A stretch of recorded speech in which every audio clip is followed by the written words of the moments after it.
ఇటీవల మీడియాలో చర్చకు వచ్చినటువంటి అంశం ఏదైతే కేంద్ర మంత్రి గారి కొడుకు పైన పోక్సో కేసు నమోదైనటువంటి ఘటనలో పూర్తి స్థాయిలో విచారణ జరగాల్సినటువంటి అవసరం ఉంది.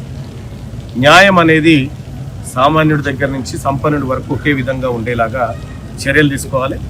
లేదు అనంటే భారతీయ జనతా పార్టీ, కాంగ్రెస్ పార్టీ రెండింటినీ ఒకే తాను ముక్కలుగా చూడాల్సి వస్తుంది.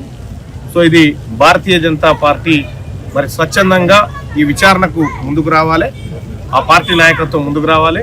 రేవంత్ రెడ్డి గారు కూడా అంతే వేగంగా మిగతా పిల్లల విషయంలో స్పందించే తీరుగానే ఈ విషయంలో కూడా స్పందించాలని కోరుతాం.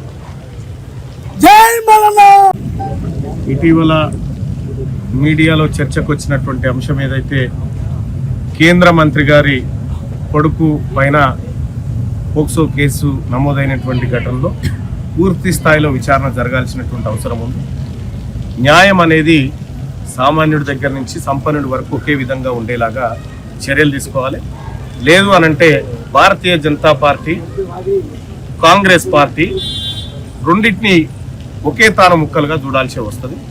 సో ఇది భారతీయ జనతా పార్టీ మరి స్వచ్ఛందంగా ఈ విచారణకు ముందుకు రావాలి, ఆ పార్టీ నాయకత్వం ముందుకు రావాలి. రేవంత్ రెడ్డి గారు కూడా అంతే వేగంగా మిగతా పిల్లల విషయంలో స్పందించే తీరుగానే ఈ విషయంలో కూడా స్పందించాలని కోరుతాం. జై మల్లన్న.